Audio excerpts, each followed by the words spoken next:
ಗುರುದೇವ್, ನಾವು ಕೆಲವು ವ್ಯಕ್ತಿಗಳನ್ನ ನಂಬಿ ಸರ್ವಸ್ವವನ್ನ ಕೂಡ ಅವ್ರಿಗೋಸ್ಕರ ಅಂತ ಮುಡಿಪಾಗಿಟ್ಟಿರ್ತೇವೆ. ಆದರೆ ನಮ್ಮ ಮುಂದಿರುವಂತಹ ವ್ಯಕ್ತಿ ಅಂದ್ರೆ ನಾವು ಯಾರಿಗೋಸ್ಕರ ಈ ಸರ್ವಸ್ವವನ್ನ ಕೂಡ ಅವರಿಗೆ ಅಂತ ಹೇಳಿ ತ್ಯಾಗಮಯವಾಗಿರ್ತೇವಲ್ಲ, ಅಂತಹ ವ್ಯಕ್ತಿಗಳೇ ನಮ್ಮ ಮನಸ್ಸನ್ನ ತುಂಬಾ ಜಾಸ್ತಿ ನೋಯಿಸ್ತಾ ಇರ್ತಾರೆ.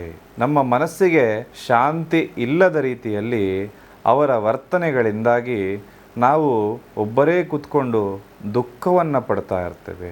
ಇಂತಹ ಸಮಸ್ಯೆಗಳಿದ್ದಾಗ ಇದು ಗಂಡ ಹೆಂಡತಿ ನಡುವೆ ಆಗಿರ್ಬೋದು, ಅಥವಾ ನಮ್ಮ ಸ್ನೇಹಿತರ ನಡುವೆ ಆಗಿರ್ಬೋದು, ತಂದೆ ತಾಯಿಗಳ ನಡುವೆ ಆಗಿರ್ಬೋದು, ನಮ್ಮ ಮಕ್ಕಳ ಕುರಿತಾಗಿರ್ಬೋದು, ಎಲ್ಲಾದರೂ ಕೂಡ ನಮ್ಮ ಮಕ್ಕಳು ಚೆನ್ನಾಗಿರಲಿ ಅಂತ ಹೇಳಿ ಎಷ್ಟೆಷ್ಟೋ ಪ್ರಯತ್ನವನ್ನು ನಡೆಸಿರ್ತೇವೆ. ನನ್ನ ಗಂಡ ಚೆನ್ನಾಗಿರಲಿ, ನನ್ನ ಹೆಂಡತಿ ಚೆನ್ನಾಗಿರಲಿ, ನನ್ನ ಸ್ನೇಹಿತೆ ಚೆನ್ನಾಗಿರಲಿ ಅಂತ ಹೇಳಿ ನಾವು ಎಷ್ಟೆಷ್ಟೋ ಅವರಿಗೋಸ್ಕರ ತ್ಯಾಗವನ್ನು ಮಾಡಿರ್ತೇವೆ.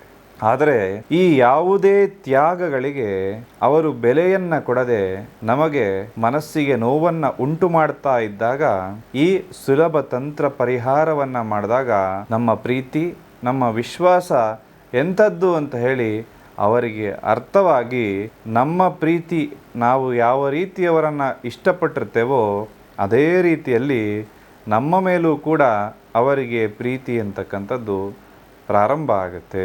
ಇದು ವಿಶೇಷವಾಗಿರುವಂತಹ ತಂತ್ರ. ಯಾರ್ದೋ ಗೊತ್ತಿಲ್ಲದ ವ್ಯಕ್ತಿ ಮೇಲೆ ಈ ತಂತ್ರವನ್ನು ಪ್ರಯೋಗ ಮಾಡಲಿಕ್ಕೆ ಹೋಗಬಾರ್ದು. ಯಾಕಂದರೆ ಅದು ಎಳ್ಳರಷ್ಟು ಕೂಡ ಕೆಲಸವನ್ನು ಮಾಡೋದಿಲ್ಲ. ಗಂಡ ಹೆಂಡತಿ ಆಗಲಿ ಅಥವಾ ತಂದೆ ತಾಯಿಯರಾಗಲಿ, ಸ್ನೇಹಿತರಾಗಲಿ, ಬಹಳ ವರ್ಷದ ಸ್ನೇಹ ಇದ್ದು ಈ ನಡುವಲ್ಲಿ ಯಾವುದೋ ಒಂದು ಮನಸ್ತಾಪದಿಂದಾಗಿ ದೂರ ಆಗಿದ್ದಾಗ ಈ ತಂತ್ರ ಪರಿಹಾರವನ್ನು ನೀವು ಮಾಡಿದರೆ ಖಂಡಿತವಾಗ್ಲೂ ಕೂಡ ನಿಮ್ಮ ಸಮಸ್ಯೆ ಅಂತಕ್ಕಂಥದ್ದು ಪರಿಹಾರ ಆಗುತ್ತೆ.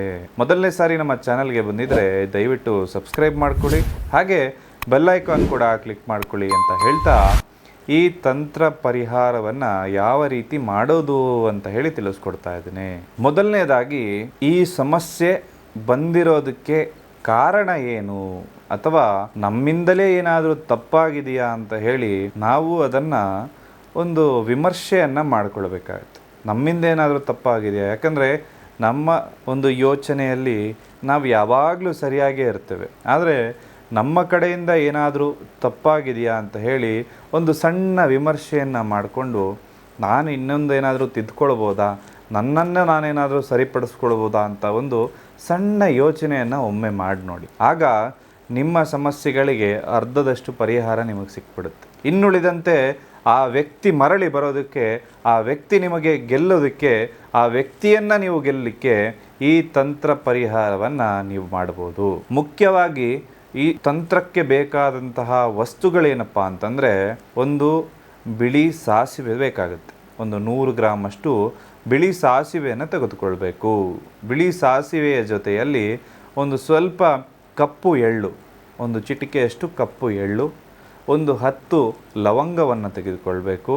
ಜೊತೆಗೆ ಗೋಮತಿ ಚಕ್ರ, ಈ ಗೋಮತಿ ಚಕ್ರವನ್ನು 4 ಗೋಮತಿ ಚಕ್ರವನ್ನು ನಾವು ತೆಗೆದುಕೊಳ್ಬೇಕಾಗತ್ತೆ.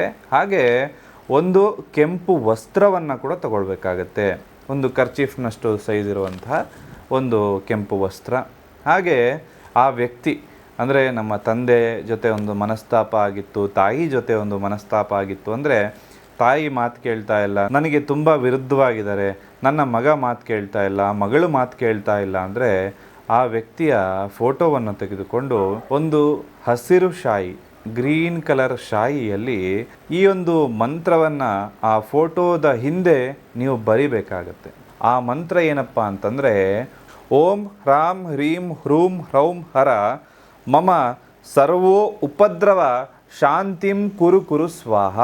ಈ ಮಂತ್ರವನ್ನು ನೀವು ಆ ಫೋಟೋದ ಹಿಂದೆ ಹಸಿರು ಶಾಯಿಯಲ್ಲಿ ಬರಿಬೇಕಾಗತ್ತೆ. ಬರೆದಾದ ನಂತರದಲ್ಲಿ ಇದನ್ನು, ಈಗ ನಾನು ಏನೇನು ವಸ್ತುಗಳು ಹೇಳಿದ್ನಲ್ಲ ಅದರ ಜೊತೆ ಕೆಂಪು ಬಟ್ಟೆಯಲ್ಲಿ ಇಟ್ಟು 108 ಬಾರಿ ಅರಸಿನ ಮತ್ತು ಕುಂಕುಮವನ್ನು ಮಿಶ್ರಣ ಮಾಡಿಕೊಂಡು, ಅರಸಿನ ಮತ್ತು ಕುಂಕುಮ ಎರಡನ್ನೂ ಕೂಡ ಸರಿ ಪ್ರಮಾಣದಲ್ಲಿ ಮಿಶ್ರಣ ಮಾಡಿಕೊಂಡು ಈ ಕರ್ಚೀಫ್ ಮೇಲೆ 108 ಬಾರಿ ಈ ಮಂತ್ರವನ್ನು ಹೇಳ್ತಾ ಅರ್ಚನೆಯನ್ನು ಮಾಡಬೇಕಾಗುತ್ತೆ. 108 ಬಾರಿ ಸ್ವಲ್ಪ ಸ್ವಲ್ಪನೇ ಹಾಕಬೇಕಾಗುತ್ತೆ. ಹಾಕಿದ ನಂತರದಲ್ಲಿ ಇದಕ್ಕೆ 4 ಗಂಟನ್ನು ನೀವು ಹಾಕಬೇಕು. ಈ ರೀತಿ ಗಂಟನ್ನು ಹಾಕಿದ ನಂತರದಲ್ಲಿ 1100 ಬಾರಿ, 108 ಹಾಕಿರ್ತೀರಿ, ಗಂಟನ್ನು ಕಟ್ಟಿದ ಮೇಲೆ 1100 ಬಾರಿ ಇದನ್ನು ಜಪ ಮಾಡಬೇಕು. 11 ದಿನಗಳ ಕಾಲ ಮಾಡಬೇಕು. ಅಂದರೆ ದಿನಕ್ಕೆ 100ರ ರೀತಿಯಲ್ಲಿ 11 ದಿನಗಳ ಕಾಲ ಈ ಮಂತ್ರವನ್ನು ನೀವು ಜಪ ಮಾಡಬೇಕಾಗತ್ತೆ. ಜಪ ಮಾಡಿ 11 ದಿನದ ಒಳಭಾಗದಲ್ಲಿ ಈ ಸಮಸ್ಯೆ ಸಣ್ಣ ಮಟ್ಟದ್ದಾಗಿದ್ದರೆ ಆ ವ್ಯಕ್ತಿ ಖಂಡಿತವಾಗ್ಲೂ ನಿಮ್ಮ ಜೀವನದಲ್ಲಿ ವಾಪಸ್ ಬರ್ತಾರೆ. ವಾಪಸ್ ಬಂದ ನಂತರದಲ್ಲಿ ಈ ಎಲ್ಲ ವಸ್ತುಗಳನ್ನು ತೆಗೆದುಕೊಂಡು ಹೋಗಿ ಒಂದು ನದಿಗೋ ಕೆರೆಗೋ ಅಥವಾ ನೀರಿರುವಂತಹ ಜಾಗದಲ್ಲಿ ಇದನ್ನು ಹಾಕಬೇಕಾಗತ್ತೆ. ನೀರೇ ಸಿಗ್ತಾ ಇಲ್ಲ ಅಂದರೆ ಕಲ್ಪವೃಕ್ಷ ಅಂದರೆ ತೆಂಗಿನ ಮರದ ಬುಡದಲ್ಲಿ ಇದನ್ನು ಹಾಕಬೇಕಾಗತ್ತೆ. ಆ ಫೋಟೋವನ್ನು ತೆಗೆದುಬಿಟ್ಟು ಹಾಕಿ. ಕಲ್ಪವೃಕ್ಷಕ್ಕೆ ಹಾಕುವಾಗ ಫೋಟೋವನ್ನು ತೆಗೆದುಬಿಟ್ಟು ಮಿಕ್ಕಿರೋ ವಸ್ತುಗಳನ್ನು ಅಲ್ಲಿ ಹಾಕಿ. ಆಗ ನಿಮ್ಮ ವ್ಯಕ್ತಿ ಏನು ಬಂದಿರ್ತಾರಲ್ಲ ಅವರು ನಿಮ್ಮ ಜೊತೆ ಶಾಶ್ವತವಾಗಿ ನೆಲೆಸುವಂಥವರಾಗಿರ್ತಾರೆ. ಹಾಗೆ ನಿಮ್ಮ ನಡುವಿನಲ್ಲಿ ಯಾವುದೇ ಸಮಸ್ಯೆಗಳು ಬಾರದ ರೀತಿಯಲ್ಲಿ ಅನ್ಯೋನ್ಯತೆ ಅಂತಕ್ಕಂಥದ್ದು ಇಬ್ಬರ ನಡುವೆ ಕೂಡ ಹೆಚ್ಚಾಗುತ್ತೆ. ಗಂಡ ಹೆಂಡತಿ, ಗಂಡ ಮಾತು ಕೇಳ್ತಾ ಇಲ್ಲ, ಹೆಂಡತಿ ಮಾತು ಕೇಳ್ತಾ ಇಲ್ಲ ಅಂದರೆ ಈ ಪರಿಹಾರವನ್ನು ನೀವು ಮಾಡಿಕೊಳ್ಳಬಹುದು. ಅಥವಾ 3ನೇ ವ್ಯಕ್ತಿ ಜೊತೆ ನಿಮ್ಮ ಇಷ್ಟಪಟ್ಟವರು 3ನೇ ವ್ಯಕ್ತಿ ಜೊತೆ ಮಾತಾಡ್ತಾ ಇದ್ದಾರೆ ಅಂದರೆ ನಿಮ್ಮ ಸ್ವಂತ ತಾಯಿ ಬೇರೆಯವರು ಯಾರೋ ಹೇಳ್ಕೊಡೋದನ್ನು ಕೇಳ್ತಾ ಇದ್ದಾರೆ, ನಿಮ್ಮ ಮಾತೇ ಕೇಳ್ತಾ ಇಲ್ಲ ಅಂದರೆ ಈ ಪರಿಹಾರವನ್ನು ನೀವು ಮಾಡ್ಬೋದು. ನಿಮ್ಮ ಗಂಡ ನಿಮ್ಮ ಮಾತು ಕೇಳ್ತಾ ಇಲ್ಲ, ಬೇರೆಯವರ ಮಾತು ಕೇಳ್ತಾ ಇದ್ದಾರೆ ಅಂತಾಗ ಈ ಪರಿಹಾರವನ್ನು ನೀವು ಮಾಡ್ಬೋದು. 11 ದಿನದ ಒಳಭಾಗದಲ್ಲಿ ಆ ವ್ಯಕ್ತಿ ವಾಪಸ್ ಬರ್ತಾರೆ, ನಿಮ್ಮ ಜೊತೆ ನೆಲೆಸ್ತಾರೆ, ಶಾಶ್ವತವಾಗಿ ನಿಮ್ಮ ಜೊತೆ ಇರ್ತಾರೆ. ಕೆಟ್ಟ ಕೆಲಸಗಳಿಗೆ ಇದನ್ನು ಪ್ರಯೋಗ ಮಾಡಲಿಕ್ಕೆ ಹೋಗ್ತೀನಿ ಅಂದರೆ ನಿಮಗೆ ಒಂದಲ್ಲ ಒಂದು ಸಮಸ್ಯೆ ಅಂತಕ್ಕಂಥದ್ದು ಖಂಡಿತವಾಗ್ಲೂ ಕೂಡ ಕಾಡುತ್ತೆ. ಇದರಿಂದ ಉಪದ್ರವನ್ನು ನೀವೇ ಎದುರಿಸಬೇಕಾಗತ್ತೆ. ಎಲ್ಲರಿಗೂ ಕೂಡ ಶುಭವಾಗಲಿ ಅಂತ ಹೇಳ್ತಾ ಸರ್ವೇ ಜನಃ ಸುಖಿನೋ ಭವಂತು.